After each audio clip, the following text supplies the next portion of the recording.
bem-vindo a todos. Estamos de volta aqui com o podcast do CIMED PB. Aqui se fala de tudo. Hoje a gente vai falar de um tema importantíssimo da atualidade, né? E para isso a gente traz aqui como convidada, né, a doutora Maria de Fátima Oliveira dos Santos, que eu tenho o prazer de ser amigo dela há bastante tempo. Conheço a pessoa, né, de um caráter ilibado, e a gente vai trazer informações, né, sobre um assunto que é de pauta, que é a questão do atraso do neurodesenvolvimento em adolescentes e crianças.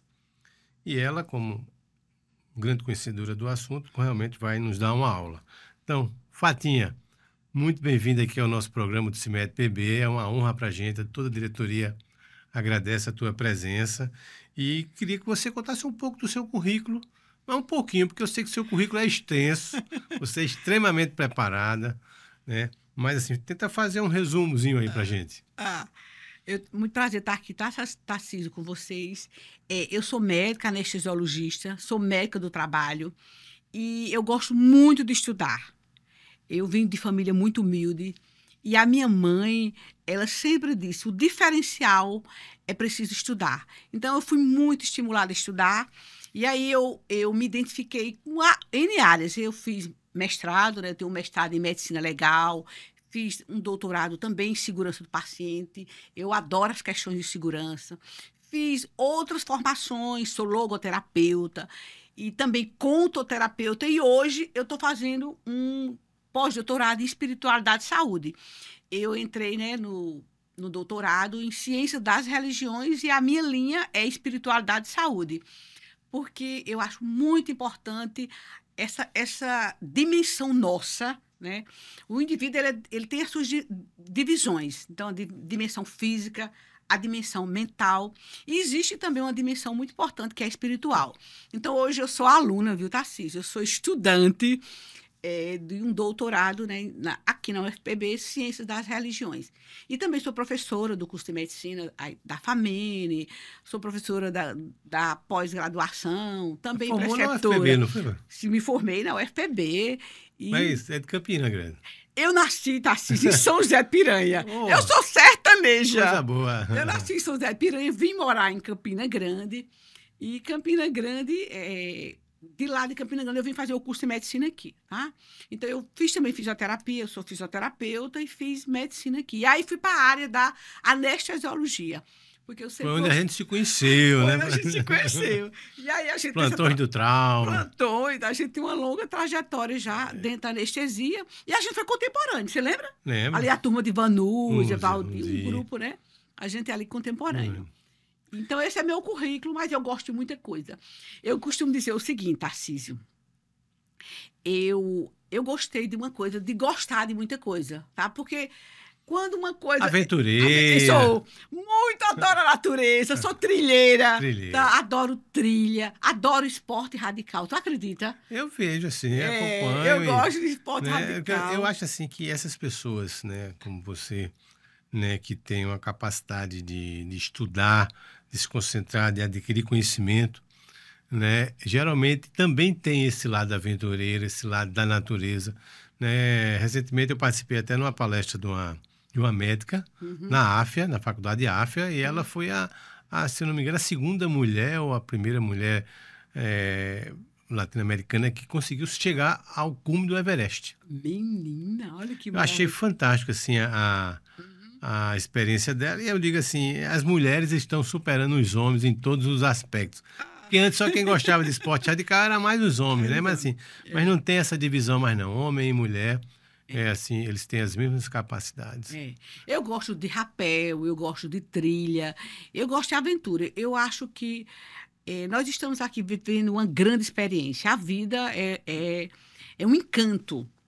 E é muito importante que a gente saiba aproveitar, tá? E cada momento em que a gente se trabalhe também para que você se autoconheça. Então, muitas pessoas, às vezes, perdem a vida ou então permite que outras pessoas estraguem a sua vida por não se conhecer. Então, eu me identifico muito com a natureza. Eu acho que a conexão com a natureza e com a minha Essa vida é espiritualidade. tão rápida, né? A Exatamente. gente tem que passar e Tem que aproveitar. aproveitar. A gente está vendo assim que a nossa entrevistada ela tem um conhecimento amplo, a gente pode abordar vários temas, mas a gente vai se dedicar agora nesse ponto que é o nosso podcast, né, com relação a uma questão que me parece muito presente na questão assistencial, né, Fatinha? Então, assim, como médica anestesiologista e do trabalho, né, como é que você vê essa questão dessa assistência à criança que tem esse problema de atraso do neurodesenvolvimento? Como é que é essa, vamos dizer assim, sempre existiu isso? Ou é uma coisa que surgiu agora? Que algumas pessoas perguntam, mas isso não existia, né? E hoje a gente tem. E o que é esse atraso de neurodesenvolvimento? Alguns exemplos aí. Eu sou anestesiologista, mas eu vou contar para você, Tarcísio, por que eu passei a estudar o transtorno do espectro autista, tá? Eu sou a filha mais velha de 7 irmãos e eu tenho uma irmã caçula que também é médica. E ela tem um filho, esse sobrinho neto, porque a minha diferença de idade para ela é bem importante. Então, é aquela irmã onde praticamente eu criei, escolhi o nome dela, e ela tem um filho, foi uma gravidez muito planejada, e nasce Pedro. E Pedro tem o diagnóstico de transtorno do espectro autista. O transtorno do espectro do autismo, ele é dividido em níveis de complexidade, em nível de suporte. Então, Pedro é uma criança que é suporte 3. Então, parte daí, quando a família, não é, a gente recebe o diagnóstico de Pedro, então a família passou, né? Por exemplo, eu passei a estudar, eu passei a entender as terapias, eu fui me dedicar a esse lado, porque eu vi que era muito importante o suporte da família. E aí foi onde veio essa minha interação, esse meu compromisso, né? Porque até então não é minha área de conhecimento. A gente sabe que eu não sou pediatra, eu não sou neuropediatra, mas em casa, foi a partir de casa, enquanto família, que aí eu passei a me dedicar e a estudar. E hoje, né, é importante que sempre existiu. A gente sabe que os estudos mostram que é uma alteração genética. É importante que deixe muito claro que o TEA, ele não é, o transtorno do espectro do autismo, ele não é doença. Ele é um espectro. E dentro desse espectro, ele tem algumas alterações, tá? Que a gente diz que é a tríade: comportamento, comunicação e a interação social. São os atrasos que essa criança ela apresenta que fecha esse diagnóstico. E esse diagnóstico, ele pode ser dado a qualquer momento, ou geralmente tem uma faixa etária que ele é mais evidente? Olhe, o transtorno, existe critérios, existe escalas, né?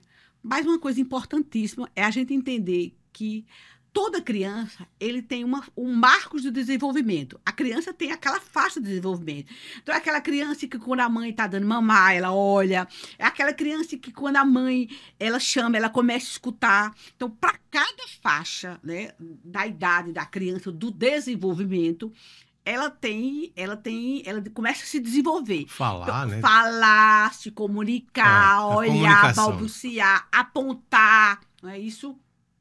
A entender o não, a andar. Então, essa faixa do neurodesenvolvimento da criança, você começa logo a perceber. Então, é aquela criança que você chama, é aquela criança que não olha, é aquela criança que aquela criança muitas vezes que está ali isolada, ela começa a desenvolver alterações sensoriais.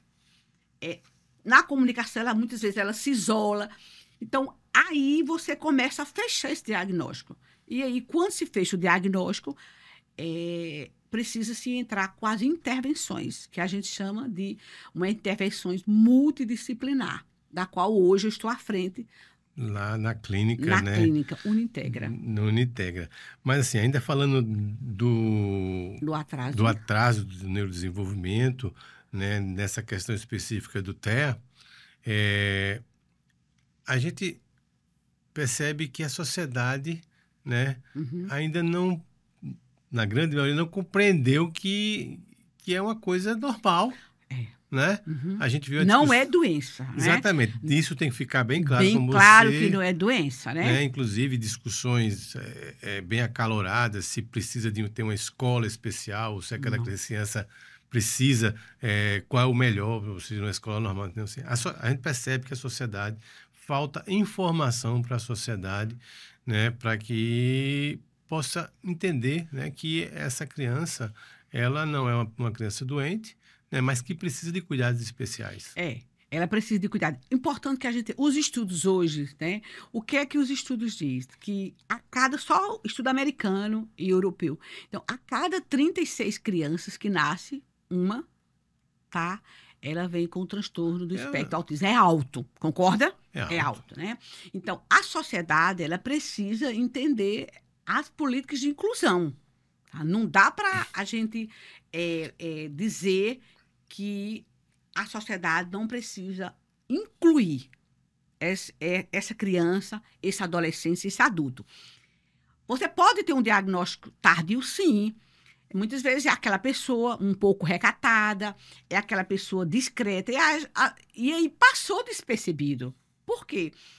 Porque a mãe, muitas vezes, achava que aquilo era o comportamento, e aquela criança, muitas vezes, aquele adulto tem um sofrimento, né? É o jeito dele ser. E aí a gente precisa entender. Lógico que hoje o diagnóstico, a gente sabe que é muito importante, o pediatra, a família é a primeira, a mãe é a primeira que nota alguma alteração do desenvolvimento da criança. Ela começa muitas vezes a comparar com o sobrinho, com o filho anterior, e aí ela procura um especialista. Hoje o especialista, a gente sabe que é um neuropediatra, né? Mas um pediatra também. E aí a gente tem inúmeras escalas para que se feche esse diagnóstico. É um diagnóstico clínico, e aí vem as intervenções. E muitas vezes a criança não só vem com o diagnóstico do TEA, né? O diagnóstico do transtorno do espectro autista. Ele vem também com outras, eu diria, comorbidade, um TOD, transtorno opositor desafiador, vem também, muitas vezes, com um déficit intelectual, ele vem com TDAH, que é importante, né? Então, a criança, às vezes, vem com outro. E é importante você entender aquela fase do desenvolvimento que a criança está desenvolvendo um atraso. É importante também esse despertar da família e iniciar as terapias o mais precoce possível. Assim, você como professora, você acha que as faculdades de medicina, elas estão preparando os futuros médicos? Porque eu, quando fui estudante de medicina, confesso a você que a gente não estudou isso. Não estudou, né? A gente, o TDAH... Tem o Asperger, né? A gente falava, não era isso? É o seguinte, não, hoje está dentro do currículo, né? Hoje a gente tem inúmeras pós-graduações, hoje o manejo dessas crianças tem sido quase divulgado. Obrigatório dentro da pediatria? É um conteúdo da pediatria, né? Quando estuda ali os marcos de desenvolvimento, né? Os neuroatípicos, no caso da criança. Então, hoje está bem atual, tá? Lógico que como eu digo, a avó, né, de uma criança, e também à frente de uma clínica que trabalha e que está à frente de um programa para estimular essas crianças e deixar essa criança numa política de inclusão, deixar essa criança o mais autônomo possível, porque conforme o nível, Tarcísio, a criança, ela avança. Então, hoje, as respostas, as terapêuticas, elas são maravilhosas. Por exemplo, a ciência aba, né? Não tem mais o que se discutir. A gente tem resultados muito bons e é multidisciplinar. Então, eu acho que o caminho é esse. Tem se divulgado muito. Nós temos hoje congresso, vários eventos, né, no Brasil. E a família é fundamental, né? A família é o pilar, né? Por exemplo, como seria a tríade para cuidar de uma criança? Seria a família, os profissionais, que esses profissionais, né, eles criam muito vínculo com a criança, é uma terapêutica, é um tratamento longo. Por exemplo, um tratamento de uma criança que recebe o diagnóstico não é um tratamento rápido. Quanto mais cedo iniciar, melhor. Quanto mais cedo iniciar, melhor. Por quê? Porque existe aquela maturação cerebral e a gente tem que aproveitar A neuroplasticidade. a neuroplasticidade, estimular esse desenvolvimento desse cérebro. Então, esse é o caminho, tá? Assim, eu sou testemunha também, né? Eu acho que se procurar hoje, talvez, dentro das famílias, você vai encontrar sempre uma criança que tem algum nível de transtorno do aspecto autista. Eu acho assim, por exemplo, na minha família tem né, o filho do meu cunhado, que é o meu sobrinho, né? Ele também tem, né, já é diagnosticado. E eu percebo como ele evoluiu com esse tratamento, que tem que ser com profissionais capacitados, a participação da família. Assim, a criança, ela evolui, ela se socializa, Sim. ela fica assim, autônoma. Né? E esse é o objetivo, Esse né? é o objetivo, deixar a pessoa independente, né? Deixar aquela criança, né? Que vai se tornar um adulto independente. Eu acho que é por aí, tá? E uma coisa que é muito importante é que o que é o tratamento, né? Esse tratamento, ele visa o quê? Ele busca tratar, né, as habilidades da criança. Então, as intervenções são intervenções para que... Qual é a deficiência que aquela criança ela apresenta, tá? É uma alteração da fala, né? Então, ele recebe um tratamento com fonoaudiologia, fono especificada, porque existem vários métodos. É importante que o tratamento, essa abordagem terapêutica, que é uma abordagem que não é doença, então, é uma abordagem que existe muitos métodos, existe uma ciência validada. Individualizado, eu acredito. E o plano, ele é individualizado. O que é que se faz? Você faz um programa. Então, a criança recebe o diagnóstico, e aí, dentro desse diagnóstico, você vai fazer um plano terapêutico individualizado para ver quais são as competências que aquela criança precisa ser desenvolvida. É mais na fala, é mais no comportamento, é a interação social. E aí, toda essa equipe multidisciplinar, né, com psicólogo... Tem que conversar. Fonoaudiólogo, o que mais? Fisioterapeuta, psicomotricista, o que mais? A musicoterapia. E, então, toda essa equipe, tá? TO, o terapeuta ocupacional, então todo mundo junto vai o quê? Executar esse plano, tá? Que é um plano bem individualizado. Não dá para ser uma receitinha. Cada criança, conforme o nível de complexidade, precisa receber um tratamento individualizado, um tratamento com supervisão. Muito importante aí o analista de comportamento, o psicopedagogo, a gente não pode esquecer, tá? O papel do psicopedagogo, que ele está ali com aquela criança e vai desenvolvendo aquelas habilidades. E nós não somos iguais, cada um tem uma habilidade, ok? Então, eu acho que é muito importante essa clínica. E a família. A família, ela tem um papel em casa, porque ela precisa, é importante. Por isso que nós, no nosso programa, a gente tem orientação parental para os pais, para a família. Porque assim, uma demonstração de amor muito grande, demais, né? Da família, assim, e a família ela tem que estar preparada, né, para o desafio, para não desanimar e não retroceder, ou seja, porque o programa, quando ele começa, ele não pode ter períodos de continuidade. Não. Né? Você não pode dizer, esse mês eu não vou fazer, né, porque eu estou cansado. Não, tem que ser uma coisa persistente.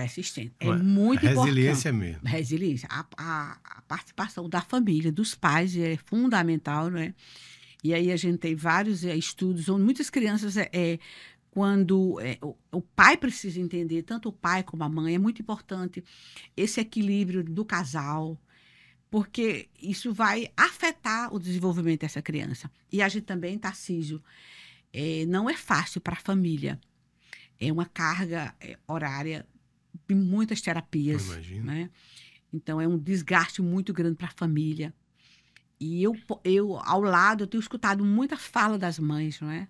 Que não é fácil. Doutora, não é fácil. É uma jornada longa de terapias por muito tempo, né? E muitas vezes a família também, ela precisa desse suporte, ela precisa ser acolhida, ela precisa ser ouvida. Então, eu acho que eu, à frente da clínica, eu tenho uma preocupação muito grande com a família, tanto que a gente desenhou um tripé. A criança, com seu plano terapêutico de intervenção, conforme o nível de complexidade, conforme as suas necessidades particulares. Os nossos profissionais que precisam estar ali, engajados, recebendo capacitações, estudando, discutindo os casos. Nós temos discussões de casos clínicos, nós temos discussões com a família, e também a família. Então, é um tripé. Esse tripé ele tem que estar todo mundo na mesma... Família, profissionais e pacientes. E paciente. É uma sintonia, tá? Eu diria, é uma sintonia que precisa estar bem, eu diria, ligado, em sintonia, para que a gente tenha respostas positivas.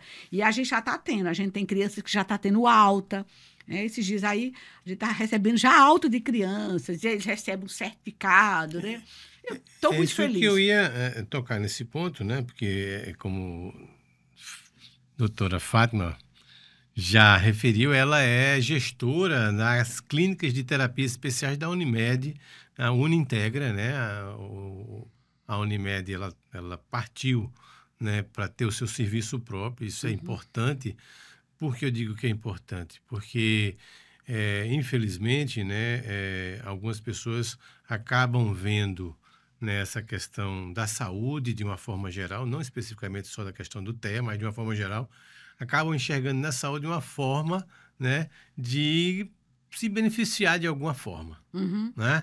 Ou seja, então, assim, é importante que essas pessoas que estejam à frente desses serviços especiais, né, eles tenham uma visão diferente, né, que não seja mercantilista. Porque você manter uma criança, e aí eu digo uma criança no caso do TEA, mas você manter qualquer paciente por longo tempo numa terapia sem ele ver evolução nenhuma, só para manter aquela pessoa voltando no serviço, né? É como se fosse um serviço de fisioterapia. A pessoa faz fisioterapia 12 meses durante um ano, mas não consegue melhorar. Alguma coisa está errada. É verdade. Houve evolução? Não houve evolução. Então, assim, é fundamental que os serviços eles sejam dirigidos por pessoas capazes, sensíveis e que tenham esse conhecimento de, né, se alegrar quando você dá alta, né, para o paciente. Não é que você perdeu um paciente. Não. Eu costumo dizer assim, que você ganhou esse paciente, porque ele vai voltar para os seus cuidados quando ele sentir a necessidade. Né? Então, Fátima, você entende assim, que os planos de saúde hoje, eles evoluíram nesse sentido, né? E aí você pode assim, até ver a própria questão da Unimed. A Unimed partiu para esse modelo porque é um modelo mais enxuto. Foi um grande desafio do nosso presidente aí, né, igual Walter Ramalho, um colega. Quando ele me chamou para esse desafio, a Unimed, ela não tinha serviço próprio, né? O que é o nosso usuário, que é nosso, né, o nosso usuário que tem o plano de saúde Unimed, a criança recebia o diagnóstico e a gente distribuía para as nossas redes, né? A rede credenciada, as clínicas credenciadas. E aí foi quando ele percebeu a necessidade da gente ter nosso serviço próprio. Nosso você não tinha controle dos seus pacientes, né? Não tinha. Então, o serviço próprio para saber, olha, o que é que eu estou dando ao meu usuário no sentido de qualidade da assistência, né? Qualidade de evolução dessas crianças e, acima de tudo, um controle, né? É muito importante enquanto operadora. E aí a gente veio para esse desafio. Quando eu assumi esse convite, ele já sabia de toda essa minha trajetória, né? Do estudo no autismo, em função... E não é por nada, não, porque eu conheço Fatinha, quando ela bota uma coisa na cabeça, ela vai até o final com o projeto dela, né? Assim, isso é importante, é determinação, né? Ele já sabia toda essa minha formação que eu tinha feito, né? Eu já tinha feito curso em ABA, eu já tinha feito curso de comunicação aumentativa alternativa, ele sabia que eu também tinha fisioterapia, eu já tinha feito inúmeros cursos de Denver e participava de eventos, e ele me chamou, Fatinha, para vir para a Unimed. E aí a gente traçou, eu digo, um modelo, a gente traçou um programa Esse programa a gente registrou, né? Levou para a ANS, que é a Agência Nacional de Saúde Suplementar. A gente desenhou, né? Desenhou um modelo do qual esses 3 pilares que a gente já falou, família, a criança e os profissionais, a gente pudesse ter uma clínica que a gente pudesse entregar resultados e a gente pudesse entregar uma assistência de qualidade. Então, a gente desenhou, foi estruturar a clínica. Então, as nossas clínicas, Tarcísio, elas são bem bonitinhas, são lindas nossas clínicas. Eu conheço, estive lá na inauguração com a presença do presidente da Unimed do Brasil, né? Você também estava lá. E, assim, eu fiquei, assim, impressionado, né? Porque vi o cuidado que houve da gestão da Unimed em preparar um ambiente adequado.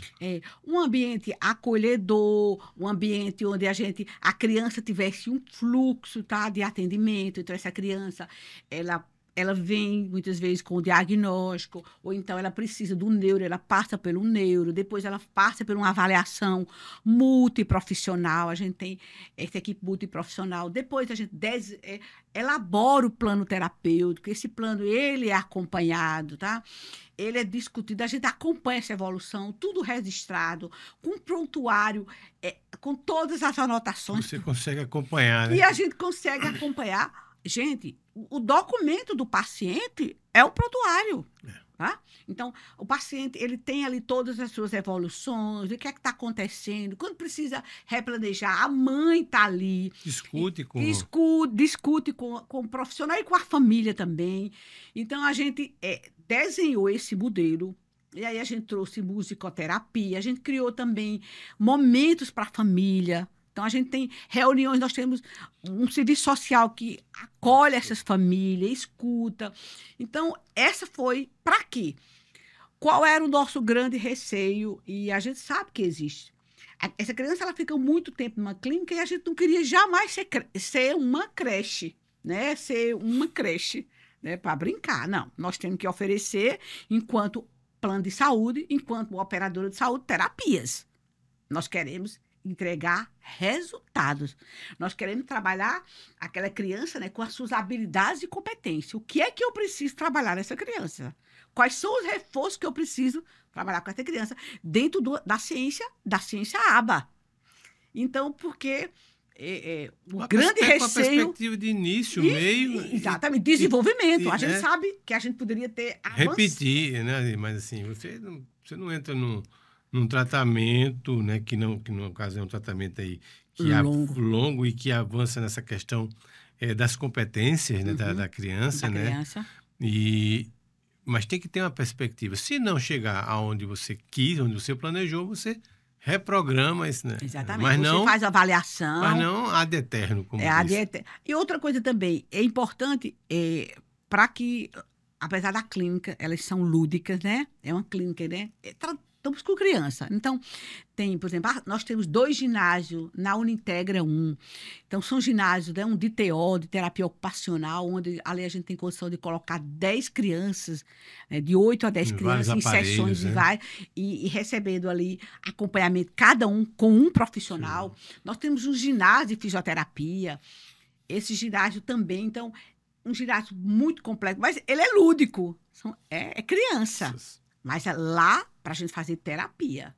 A gente não está ali para creche. A criança não está ali para brincar, por brincar. Existe um acompanhamento. Um acompanhamento. E essa brincadeira, mesmo a brincadeira, ela tem que ter um fundo terapêutico. Tá certo? Então, essa é a nossa grande preocupação. Esse é o nosso compromisso enquanto gestora da clínica. Passar para as famílias. Então, foi um grande avanço para a Unimed. Foi. Não só para a Unimed. Foi um grande para avanço a cidade. No cuidado dessas crianças. Crianças. Né, que hoje tem, dentro da operadora da Unimed, um serviço próprio, né, onde pode discutir com as famílias, né, assim, os avanços que essa criança está conseguindo alcançar. Conseguindo alcançar. Né? Mas a gente falou no início, e você fez no seu resumo de currículo, você tocou numa questão importante, inclusive que você está fazendo pós-doutorado, né? Que é essa questão da espiritualidade, Fatinha. Eu sei que você sempre foi uma pessoa muito vamos dizer assim, espiritualizada. Né? E você acha que isso ele influencia nesse tratamento, na recuperação desses pacientes? E aí eu não estou falando de uma religião específica, estou falando do termo espiritualidade como mais abrangente do que a própria religião. É importante isso na vida, né, dessas crianças, dessas famílias e desses dos profissionais. Sim. Gente, quando a Organização Tarcísio Mundial de Saúde, ela definiu saúde, ela definiu que não é só a ausência de doença, mas é o completo bem-estar físico, mental, né, social e espiritual. Porque nós somos, Tarcísio, seres espirituais. Queira ou não. Nós somos seres espirituais. Não estou falando aqui de religião. Religião são práticas. Pode ser até um meio de você exercitar sua espiritualidade. Mas a espiritualidade é algo que transcende, é imanente, é você com o seu ser espiritual. É você com sua relação de amor ao próximo, de você entender o seu papel aqui na Terra, de você exercitar um componente que é a fé, a espiritualidade. Então, é uma relação muito pessoal e ela é interna. A espiritualidade, ninguém está vendo, mas ela existe, ela é interna. Então, por que é tão importante essa dimensão? Porque o nosso aparelho psíquico, ele é alimentado também, quando Freud, que foi o grande, né, dividiu ali o nosso aparelho psíquico em eu diria, tipologia, em locais, né? O ego, o superego e o id. Ali, o adoecimento mental, e aí a gente vê o quanto a humanidade está sofrendo. Está sofrendo demais. Né? A humanidade, o aparelho psíquico é o que mais sofre. Né? E é uma doença silenciosa, que muitas vezes ninguém vê. Então, lógico que a espiritualidade é essa questão pessoal, tá? Eu diria que é você se autoconhecer, é você se alimentar. A espiritualidade é uma ferramenta que você abastece também o seu espírito. É um autorrelacionamento. Exatamente. E a sua autoconhecimento. mente. É o autoconhecimento. Você, enquanto espírito, porque já que nós somos seres espirituais, é você se conectar com essa dimensão. E lógico que isso protege, os estudos têm mostrado aí, né? Não há dúvida. Então, eu sempre quis estudar espiritualidade. E quando é que nasce? Apesar de já ter se feito doutorado, já ser doutora, eu quis estudar porque tudo nasceu na pandemia, viu, Tarcísio? Só saindo um pouquinho aqui para você entender. Por que foi que eu fui pensar? Por que foi que eu disse, eu vou estudar espiritualidade? Se interessou mais. Me interessei. Gente, eu estava num plantão, eu dava um plantão aqui em Cabedelo, e teve um dia lá que eu tive que entubar 2 ou 3 pacientes, e 2 pacientes foram a óbito. No outro dia eu fui dar um plantão e eu vi o seguinte, que como aquelas pessoas, tantos profissionais que tinham espiritualidade, que estavam entendendo aquilo que estava acontecendo, e o próprio paciente, quando eu chegava perto, eu tenho muita fé, as respostas eram diferentes. Porque hoje a gente sabe que nós temos neurotransmissores. Né? A dopamina, como é que se produz dopamina? Que é, né? A dopamina, a serotonina, a ocitocina, são neurotransmissores que eles são liberados muitas vezes pelas emoções. Então, a espiritualidade, ela promove uma liberação muito grande. E aí eu disse, sabe uma coisa, eu vou estudar. E aí tive que estudar e fiz uma prova, né? E passei e estou fazendo esse estudo. Então, as famílias, elas precisam receber, entender. A gente tem que entender todas as nossas fases. Não há um ser humano, como o Viktor Frankl fala, Tarcísio, que não passe por 3 coisas. Frankl, né, tem Freud, depois nós temos outros teóricos como Jung, o Adler, teve Viktor Frankl, que foi um médico, psiquiatra e neurologista, que foi para os campos de concentração, ele foi para a guerra. E lá na guerra, ele já estava escrevendo a sua teoria, que se chama logoterapia. Essa é uma pergunta que eu ia fazer. Que é a logoterapia, que é no sentido da vida, tá? Então, ele fala que o seguinte, todos nós, Tarcísio, teremos 3 dores. 3 momentos difíceis da humanidade. Todos nós. Não há uma pessoa na Terra que não passe por isso, que eu vou dizer agora. Todos nós teremos uma dor. Seja física, seja emocional, seja psíquica, seja uma perda, seja que tipo de dor. Não há uma pessoa que não tenha uma dor. Todos nós teremos sempre, isso é uma natureza que só com os humanos acontece, o sentimento de culpa, que a gente chama de arrependimento. Ah, meu Deus, por que que eu fiz isso? Por que eu disse não? Por que eu não fui gentil? Por que que eu abri essa porta da minha vida? Todos nós, só humanos, Tarcísio. Os animais, eles têm dores. Ele tem dor. Né? Se agrediu um animal, ele sente a dor física. Mas a dor, o sentimento de arrependimento e de culpa, só os humanos. Nenhum outro animal consegue se arrepender. Porque eu fiz isso, porque eu deixei de fazer. E a morte, essa é a tríade trágica da humanidade. Morte, a dor e o arrependimento. Então, Frankl desenvolveu aí uma teoria chamada logoterapia. Essa é uma pergunta que eu ia fazer, até porque eu vi a palavra, mas não relacionei com essa questão do sentido da vida, que é uma discussão, eu acho até que sem fim, né? Porque se perguntar a uma pessoa qual é o sentido da sua vida, a gente teria aqui a noite e o dia e a semana para conversar sobre esse assunto. Mas todo mundo tem que ter. Mas acredito que você está certo. A gente tem que se perguntar um dia para nós mesmos qual é o teu sentido. Qual é o sentido? Qual é o propósito? O propósito, muito bem, o propósito. Qual é o propósito? Mas a gente não vai fugir do tema e vamos voltar aqui para essa questão da... E aí, voltando à questão da espiritualidade, eu já tive a oportunidade de conversar aqui nesse mesmo podcast com o Dr. Islan Nascimento, que é otorrinolaringologista, e é muito dedicado também nessa questão da espiritualidade, né? E, assim, e uma verdade que você falou aí, já está mais do que comprovado através de estudos de que as emoções. Elas interferem no tratamento das pessoas. Sim. Principalmente na questão da imunidade. Sim. Então, assim, quando você está muito estressado, a imunidade cai. Né? Quando você está feliz, quando você está alegre, a sua imunidade ela é recuperada. E aqueles pacientes que, quando estão recebendo um tratamento, eles acreditam no tratamento, acreditam no médico, acreditam que aquilo vai dar certo. Já é comprovado de que eles aumentam as suas quantidades de neurotransmissores que vão ajudar no tratamento dele. Então, porque não adianta você começar um tratamento com um paciente e ele não acreditar no tratamento, não tomar a medicação correta, né? Ou seja, ele está deprimido e isso vai interferir. Então, assim, a espiritualidade, a fé, que eu acho assim que, no caso do sentido da vida, você tem que ter fé. Não existe vida, no meu entendimento, né, desconectado da questão da fé. E aí pode ser fé em qualquer coisa. Fé na natureza, fé em que a vida vai ser melhor, fé na amizade, mas você tem que acreditar em alguma coisa, porque isso faz com que a gente se mantenha vivo. É por isso que Frankl, que criou a logoterapia, tudo isso que você está dizendo, ele disse que o ser humano, ele tem a sua dimensão física, né? Que é essa dimensão aqui, né?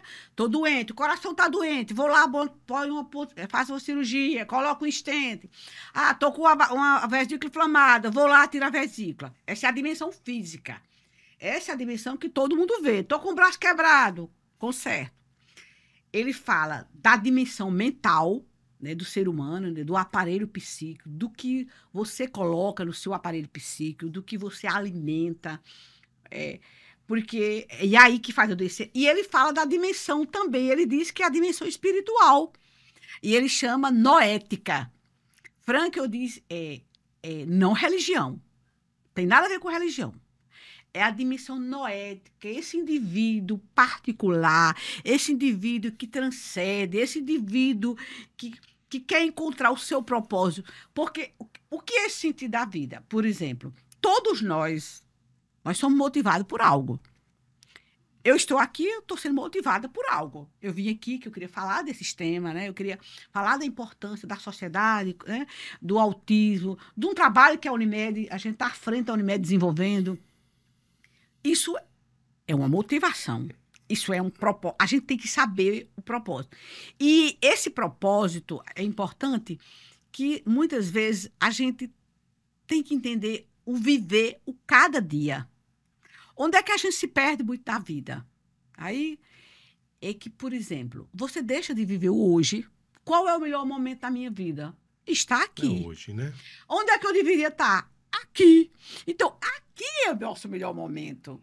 Então, as pessoas deixam de ver a beleza de cada momento do dia e aí se angustia, gerando insatisfação.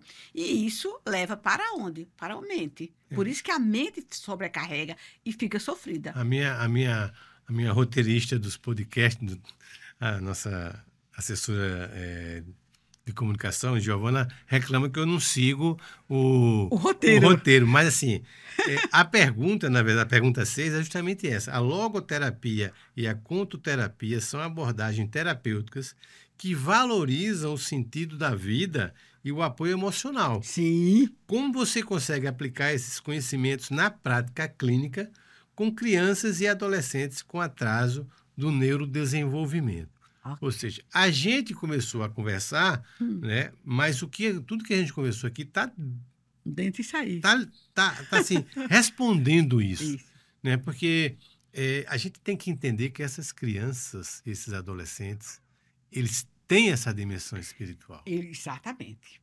E profissionais que não são competentes, que não são treinados, que não estudam, eles acabam esquecendo disso e fazendo intervenções equivocadas no sentido de você achar que está fazendo o certo, né? Mas não é o certo. Então, assim, entender essas crianças. Eu digo isso porque, assim, quando eu vejo uma criança com transtorno, eu vejo como elas são ingênuas, como elas são puras, como elas são dóceis, né? E ali, né? Ou seja, você tem que entender que aquele é um ser espiritual também. E você tem que abordar isso de uma forma correta. Para não invadi-lo, né?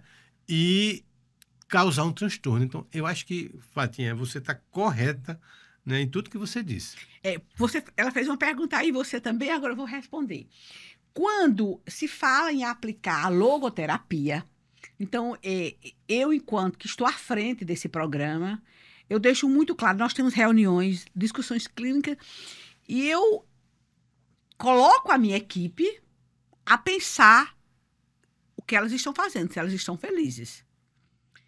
Por que, Tarcísio, que a gente sabe que é importantíssimo uma abordagem, que a gente chama hoje holística, numa relação médico-paciente?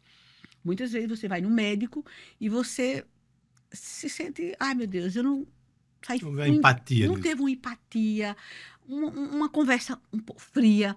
Se fala muito da humanização na saúde. Vamos humanizar a saúde. Então, a logoterapia, quando eu trago a logoterapia enquanto abordagem psicológica, terapêutica, é uma psicoabordagem. Né? Você sabe que dentro da psicologia, a psicologia ela tem linhas, ela tem correntes de abordagem. A gente tem a psicanálise, da qual eu sou psicanalista também, tenho toda uma formação em psicanálise. A psicanálise vem ali de Freud, trabalhar ali com o inconsciente, não é? Que muitas coisas foram geradas na infância e aquilo ficou recalcado e você precisa trazer aquilo para que você trabalhe aquilo que está te ferindo, magoando, aquilo que está levando ao sofrimento. A logoterapia, enquanto uma abordagem também, a gente tem o TCC, que é a terapia cognitivo-comportamental, a gente tem a Gestalt, a gente tem linhas, correntes dentro da psicologia.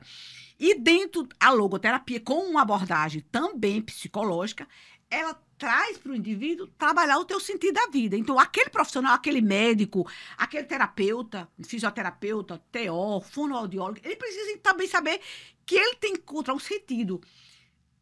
A partir, é por isso que fica leve o dia. Aquele profissional, quando ele termina o dia, ele deita e diz assim, não, eu fiz aquilo que estava dentro do meu melhor. Que a gente diz, eu tive uma abordagem completa. não organicista. O que é que acontece? Você vai no médico e ele é organicista. Ah, quebrei meu braço, é o meu órgão. Ele olha só o meu braço. Ele não vê ali aquela mulher que chegou ali com o braço quebrado. Ela é uma pessoa que... História, né? A história. Ah, é o coração, é só o coração. Você tem que entender esse indivíduo, mesmo que numa fala breve, mas ele tem que criar uma empatia. E a empatia é onde está a conexão, e que você falou aí dos neurotransmissores. Então, a resposta terapêutica, ela vem exatamente dessa conexão. Por isso que é tão forte. E o meu trabalho, agora eu vou abrir um gancho. A minha tese agora, de espiritualidade e saúde, é cura médica de alma. Quando eu não posso mais curar. Mamãe recebeu um diagnóstico de TEA, autismo. Não tem cura. A gente sabe disso. Ok? O que é que eu vou fazer? Uma pessoa que de repente precisou amputar um membro. Está amputado, ok? Não tem mais o que fazer. O diagnóstico que não... Esquizofrenia, muitas doenças que não tem uma terapêutica, não há mais o que se fazer. Um paciente em cuidados paliativos. Sim. O que é que você vai oferecer enquanto médico? É a cura médica de alma, que Frankl fala muito bem, que ele é o meu teórico que vai fundamentar os meus estudos. Então, a logoterapia, para os meus profissionais e para a família, a gente está usando lá. Tá? Então, as nossas reuniões, elas partem também desse sentido. E eu estou sempre estimulando meus profissionais, porque senão, Tarcísio, eu não passo... aquela mãe, aquela família que está num tratamento longo, que leva todos os dias aquela criança para sessões de terapia. Há uma renúncia muito grande da família. Essa dimensão espiritual tem que ser mais explorada. Ela tem que ser explorada. E nós, já que você falou em contoterapia. Contoterapia. O que é a contoterapia? E aí eu preciso retratar. A contoterapia é a cura também terapêutica através de contos. E aí eu vou lá para trás. Eu tinha uma avó que contava muita história. Eu sou sertaneja, já lhe disse. E minha avó contava muita história. E aquelas histórias que ela contava ficou impregnada na minha cabeça. Né? E aí, quando eu estava no ensino médio, uma professora nossa, ela passou um trabalho. Ela passou um trabalho que um grupo ia falar sobre o Sermão da Montanha e um grupo ia falar sobre as proezas de Salomão. O meu grupo ficou com o Sermão da Montanha. E ali, lendo pela primeira vez a Bíblia, eu fiquei encantada. E eu perguntei à professora, as parábolas, o que é o estilo literário das parábolas? E ela disse a mim que as parábolas é o estilo de conto. Porque a parábola, ela é atemporal, ela relata um fato e te traz à tua memória os teus símbolos, tá? Então, a simbologia... Então, quem é que não lembra a história do patinho feio? Conta a história, você traz para você. A história, né, do sapatinho vermelho, a história de uma criança que ela constrói um sapatinho e depois uma carruagem passa, leva essa criança, e aí ela escolhe um sapato vermelho. Por fim, esse sapato começa a dançar e ela perde o sapato, ela precisa amputar as pernas. Isso traz uma simbologia, que muitas vezes a gente se encanta com o que está colorido, às vezes a vida é mais simples. Então, cada história, a história dos 3 porquinhos. Chapeuzinho vermelho. Chapeuzinho vermelho, né? A história do Chapeuzinho Vermelho ali, aquele lobo mau, trata assuntos, né? Muitas vezes polêmicos. Polêmico, né? O Chapeuzinho era um lobo que se transforma de vovozinha, né? Deita ali com a menina. Então, tudo isso, essa simbologia que Jung fala, né? Então, os contos, e aí João Guimarães Rosa, Machado de Assis, Écile de Queiroz, nós temos inúmeros contos.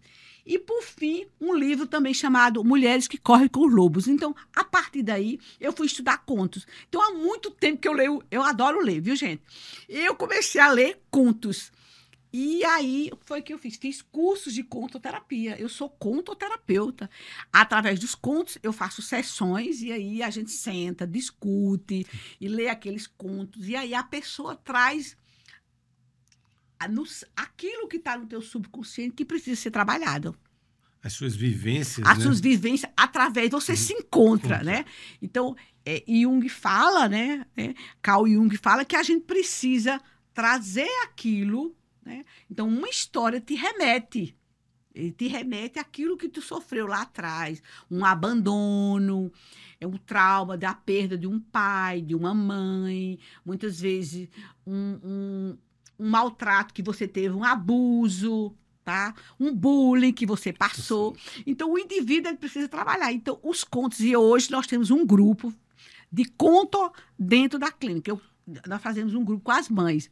Essas mães, a gente se reúne uma vez por mês e cada encontro terapêutico, a gente lê um conto. E aí tem sido maravilhosa essa nossa experiência. É uma terapia, né? Em terapia em grupo, tá? Né? Que a gente sabe que nesse caso específico das crianças com transtorno do aspecto autista e dessas famílias, né?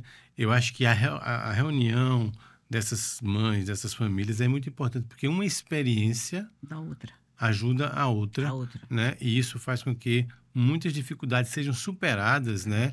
Com o apoio, né? Ali que a pessoa acaba encontrando naquela conversa, naquela roda de conversa ali. Isso mesmo. Né? E esses contos que você colocou aí ajudam a soltar essas experiências. Né? Isso é uma forma de terapia. Para que isso, né, tenha um resultado bem mais rápido. A gente, falando da Unimed, você acha assim que a Unimed ela avançou muito com essa questão dessa nossa política que o nosso presidente, né, eu digo nosso porque eu também sou da Unimed, né, e assim, fiquei muito feliz quando o Dr. Walter Ramalho encampou, né, esse desafio que é muito grande e que não terminou ainda, a gente sabe. Né? Está sendo ainda planejado, foi inaugurado agora recentemente, né? Uhum. Não temos um ano, né? Não, a gente inaugurou uma o ano passado, no mês de junho, tá? E uma em outubro do ano passado, né? Recente. Então, praticamente, mas abriu definitivamente a unidade 1 esse ano, em janeiro. Vamos aguardar algumas dicas aí, né? Para algumas mães que ainda estejam, assim, procurando, né, fazer esse diagnóstico. Quais os sinais de alerta que os pais e cuidadores devem observar no desenvolvimento de seus filhos, né? Já que você trabalha diretamente com essas crianças, você estudou, você fez os cursos, então você poderia dar, assim, Fatinha, algumas dicas, né, para que essas crianças, essas mães tivessem esse alerta e procurassem, né, o neuropediatra. Eu acho que o primeiro passo é a mãe. Muitas vezes nós temos uma sobrecarga muito grande, né? E esses dias eu ouvi um depoimento de uma mãe, né? Que ela falou para mim: ô, doutora Fátima, eu achava que estava tudo bem, estava tudo normal. Ele tinha um desenvolvimento muito bom na escola, sempre foi uma criança muito retraída, mas tirava notas boas e eu não sabia, né? Que ele poderia ter o transtorno do espectro do autismo. E aí foi que eu comecei a observar, ele não queria comer tudo e preferia muitas vezes ficar só, estava usando muita tela, né, muita televisão, muito o telefone. E aí isso me chamou a atenção. E aí eu conversando com uma amiga, ela mandou que eu procurasse um pediatra, uma criança de 8 anos. É um diagnóstico... Bem grandinho, já tardio, já grande, né? Um diagnóstico teoricamente tardio, né? Assim... E aí, quando essa criança foi para um neuropediatra, que passou por uma avaliação, realmente, a criança tem o TEA, né? Ela já está na nossa clínica e está sendo desenvolvendo um programa para essa criança.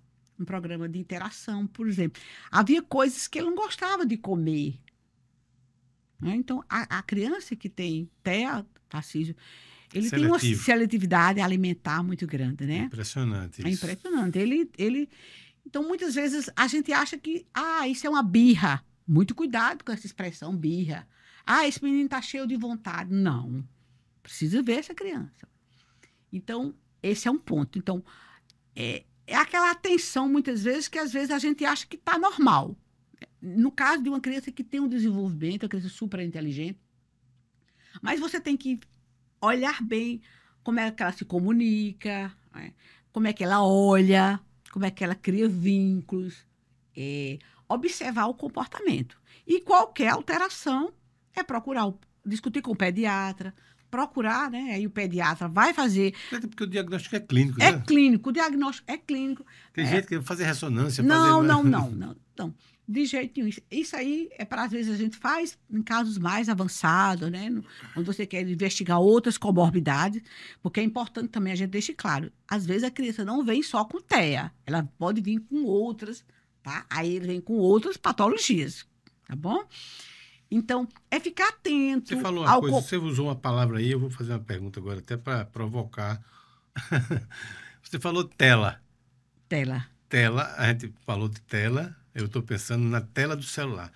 Essa questão da tela de crianças Muito tempo. de 1 ano, que os pais, né, para acalmar a criança, dão o celular e a criança fica ali fixa, né?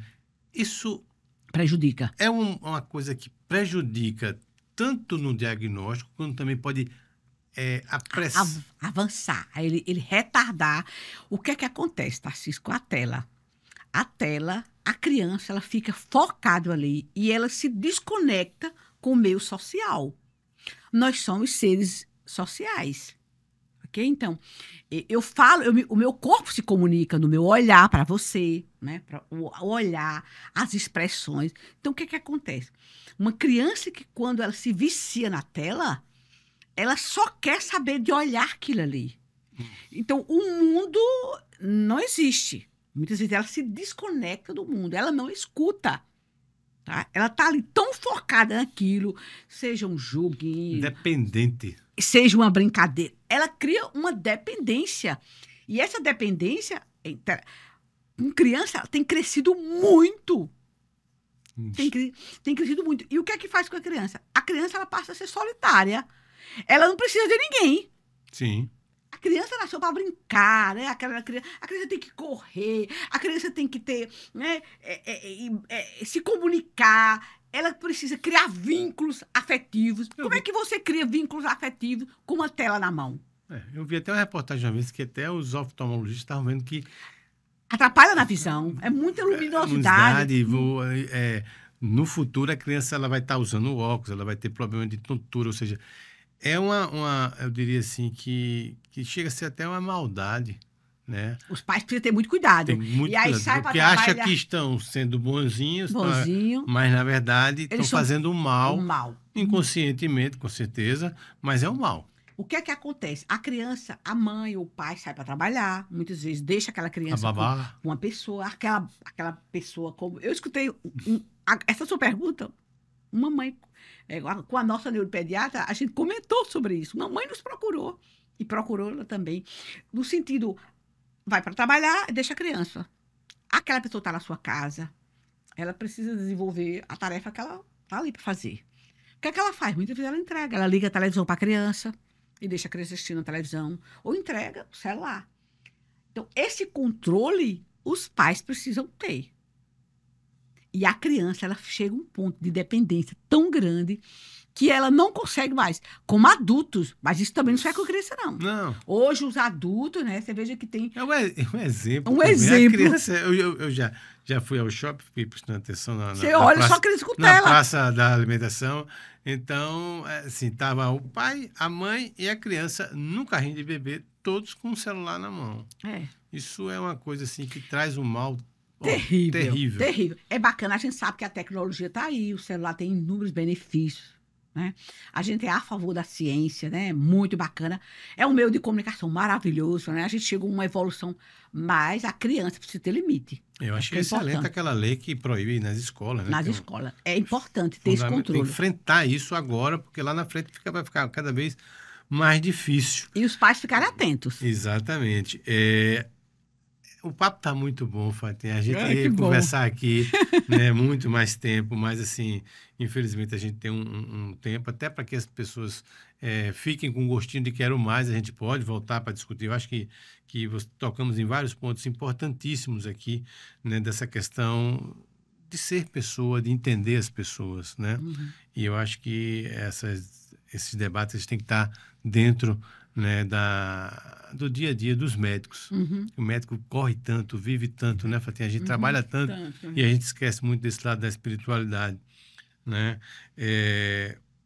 A gente não chegou aqui a falar da questão do serviço público, a gente está falando aqui da questão privada, operadoras de plano de saúde, mas a gente sabe que tem uma grande parcela da população que não está tendo acesso a esse tipo de tratamento, né? E que o poder público, eu tenho certeza que você, por ser uma pessoa extremamente politizada, também acha que isso tem que ser priorizado. Né? Com certeza. Né? Nós temos que ter que políticas públicas tem que ser um dos pilares, tá, para tratar exatamente... Como você disse, 1 em cada 36 americanos, são os estudos. E no Brasil, então, tem muitas crianças. Tarcísio tocou numa área muito sensível. Nós, como cidadãos, a gente precisa trazer a autonomia das nossas crianças. Tá? A gente tem que inserir eles no mercado de trabalho. A gente tem que ter um olhar diferente. A gente precisa. Muitas crianças sem terapias, porque não tem onde fazer. Bom, assim, pensando de todos os jeitos, de todo lado que você possa querer analisar esse problema, essas crianças que não estão recebendo a devida atenção agora serão um problema muito maior no futuro, com certeza, para a própria assistência da saúde. Né? Ou seja, então, não, mas é um gasto muito. Não é gasto. Não, é um investimento. É um investimento nas nossas crianças. Que você vai, né, evitar que essa criança possa ter, né, problemas muito maiores do que ela já está enfrentando. E até porque a gente sabe que não é uma doença. Se você der assistência, se você der as terapias corretas, você vai ter, né, essas respostas muito boas. Tá? Né? A ciência ABA está aí comprovando, viu, Tarcísio? Assim, que é a análise do comportamento aplicado. Então, a gente tem aí que não há o que se discutir. Então, nós temos respostas maravilhosas. Então, eu vou deixar aqui o espaço para você dar os seus agradecimentos. A gente primeiro é que agradece a tua presença, porque você domina o assunto, você sabe, né, você tem conteúdo para dar. A gente tem aqui um núcleo acadêmico médico jovem, o NANGE do CIMED. Eu já faço o convite para você vir um dia para participar com eles, né? Porque eu acho que a gente, como médico mais experiente, a gente tem que estar ensinando os médicos mais jovens. E aí você participar de um podcast com eles para eles poderem te entrevistar e você passar e fazer esse bate-papo legal, né? Que traz informações, né, de qualidade. Então, a gente agradece, a diretoria do Sindicato dos Médicos agradece você que esteve aqui nessa conversa com a gente e que você, com certeza, vai estar de volta aqui breve. Tá. Eu que agradeço, Tarcísio, a você enquanto presidente do CIMED, né? É um prazer. Quantas vezes for preciso vir falar de temas que sensibilizam, tá? Primeiro que eu sou apaixonada por esse tema, porque eu vivo essa realidade, tá? E a gente precisa ter realmente um olhar diferente. Um olhar acolhedor, um olhar mais inclusivo, um olhar para as famílias e para a dor do outro. Ok? A gente precisa sair da nossa zona e se colocar no lugar dessas famílias que muitas vezes, como eu lhe disse, cargas de terapias muito grandes. Então, é um prazer, viu, Tarcísio? Quantas vezes for preciso falar sobre o autismo, eu estarei aqui como defensora dessa bandeira. E a minha grande admiração aqui é para as mães. Essas mães, as famílias que têm... Todo dia elas são renovadas e pela sua fé e pela sua esperança, que é essa esperança que faz a gente ter respostas tão bacanas, respostas terapêuticas tão significativas com nossas crianças. Muito obrigada. Eu que agradeço. Eu queria terminar o programa aqui homenageando que, como o Fatinha colocou, a família é um dos pilares, é fundamental nisso. Então, eu queria aqui terminar o nosso programa do podcast CIMED PB, homenageando aqui, né, a Ailton, que é o meu cunhado, né, e Liane, que são exemplos, né, de pais de criança com transtorno do aspecto autista, porque eu vejo a dedicação deles, eu vejo como é importante a família no tratamento, no acompanhamento do desenvolvimento dessas crianças. Então, gente, muito obrigado por acompanhar a gente no nosso programa. Não deixa de nos seguir aí no nosso YouTube e nos acompanhar nas redes sociais, no nosso Instagram e no nosso site do CIMED PB, que se fala de tudo. Até a próxima, com um novo assunto de tão importante como o que nós acabamos de discutir agora. Obrigado e um beijo no coração.